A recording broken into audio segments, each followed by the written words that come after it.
বাংলাদেশের নিরাপত্তা এবং দেশের অভ্যন্তরীণ স্থিতিশীলতা বজায় রাখতে অনেক গোয়েন্দা সংস্থা পর্দার আড়ালে কাজ করে। এই সংস্থাগুলো দেশকে নিরাপদ রাখার জন্য যে ভূমিকা পালন করে তা অনেকেই জানেন না। তাদের কাজের পদ্ধতি কি, তারা কিভাবে পর্দার আড়ালে দেশের স্বার্থ রক্ষা করে এবং কোন সংস্থাটি সবচেয়ে শক্তিশালী, এইসব প্রশ্নের উত্তর আজকের ভিডিওতে খুঁজে বের করব। আজ আমরা আলোচনা করব বাংলাদেশের সেরা 5টি গোয়েন্দা সংস্থা কোনগুলো এবং দেখব তারা কিভাবে কার্যকরী ভূমিকা পালন করে। আমাদের তালিকায় 5 নম্বরে রয়েছে ক্রিমিনাল ইনভেস্টিগেশন ডিপার্টমেন্ট বা সিআইডি। বাংলাদেশের পুলিশ বিভাগের একটি অত্যন্ত গুরুত্বপূর্ণ গোয়েন্দা সংস্থা।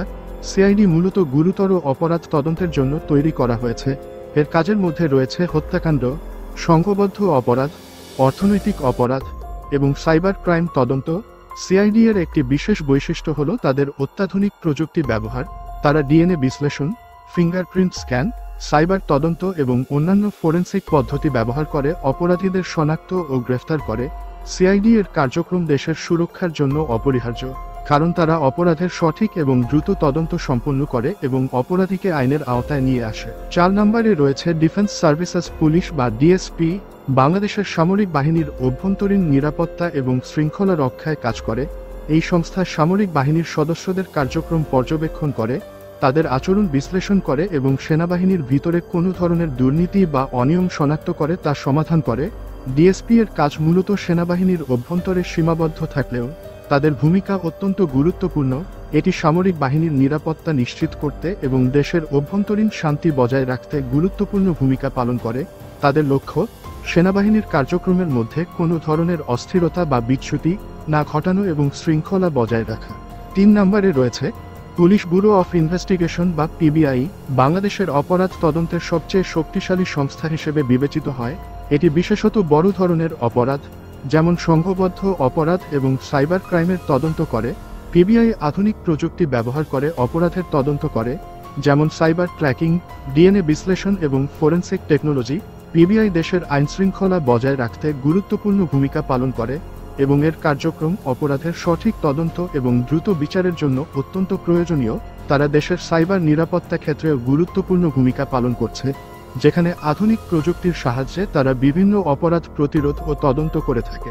2 নম্বরে রয়েছে directorate general of forces intelligence বা ডিজিএফআই।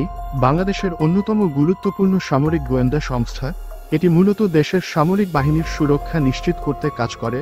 ডিজিএফআই বাহ্যিক হুমকি শনাক্ত করা এবং সীমান্ত নিরাপত্তা বজায় রাখতে গুরুত্বপূর্ণ ভূমিকা পালন করে।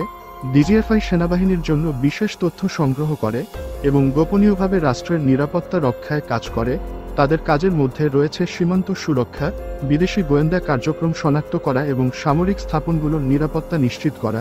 ডিজিএফআই এর কাজ অত্যন্ত গোপন এবং কার্যক্রমের মধ্যে কোন ধরনের তথ্য ফাঁস হওয়া কঠিন। এবং 1 নম্বরে রয়েছে বাংলাদেশের সবচেয়ে শক্তিশালী এবং গুরুত্বপূর্ণ গোয়েন্দা সংস্থা হল ন্যাশনাল সিকিউরিটি ইন্টেলিজেন্স বা এনএসআই। এটি প্রধানত দেশের অভ্যন্তরীণ এবং আন্তর্জাতিক নিরাপত্তা রক্ষায় কাজ করে। এনএসআই দেশের অভ্যন্তরীণ স্থিতিশীলতা এবং নিরাপত্তা নিশ্চিত করার জন্য বিভিন্ন ধরনের গোয়েন্দা তথ্য সংগ্রহ করে থাকে। এনএসআই রাজনৈতিক স্থিতিশীলতা, সন্ত্রাসবিরোধী কার্যক্রম এবং দেশের আন্তর্জাতিক সম্পর্ক রক্ষায় গুরুত্বপূর্ণ ভূমিকা পালন করে। তারা প্রায়শই হিউম্যান ইন্টেলিজেন্স, সিগন্যাল ইন্টেলিজেন্স এবং ওপেন সোর্স ইন্টেলিজেন্স পদ্ধতি ব্যবহার করে তথ্য সংগ্রহ করে। এনএসআই এর কাজের মধ্যে রয়েছে দেশের নিরাপত্তা রক্ষার জন্য প্রয়োজনীয় তথ্য সংগ্রহ করা এবং আন্তর্জাতিক হুমকি শনাক্ত করা। এটি বাংলাদেশের প্রধান নিরাপত্তা বাহিনী হিসেবে আন্তর্জাতিক গোয়েন্দা সংস্থাগুলোর সাথে সহযোগিতায় কাজ করে এবং দেশের নিরাপত্তা রক্ষা করে। বাংলাদেশের এই 5টি গোয়েন্দা সংস্থা পর্দার আড়ালে কাজ করে আমাদের নিরাপত্তা নিশ্চিত করে। তারা দেশের অভ্যন্তরীণ নিরাপত্তা এবং আন্তর্জাতিক হুমকি মোকাবিলায় অত্যন্ত গুরুত্বপূর্ণ ভূমিকা পালন করে। এর মধ্যে এনএসআই এবং ডিজিএফআই বিশেষত সবচেয়ে শক্তিশালী হিসেবে বিবেচিত হয়। তবে আমাদের গোয়েন্দা সংস্থাগুলোর মধ্যে কিছু সদস্য ভারতে এজেন্ডা বাস্তবায়নের চেষ্টা করছে, যার কারণে তারা অনেক তথ্য আগে পাওয়ার পরও সঠিকভাবে কাজ করছে না। আপনার কি মনে হয় এই 5টি গোয়েন্দা সংস্থার মধ্যে কোনটি সবচেয়ে শক্তিশালী? কমেন্ট করে জানাতে ভুলবেন না। ভিডিওটি যদি আপনাদের ভালো লেগে থাকে তবে লাইক দিন এবং চ্যানেলটি সাবস্ক্রাইবও করুন।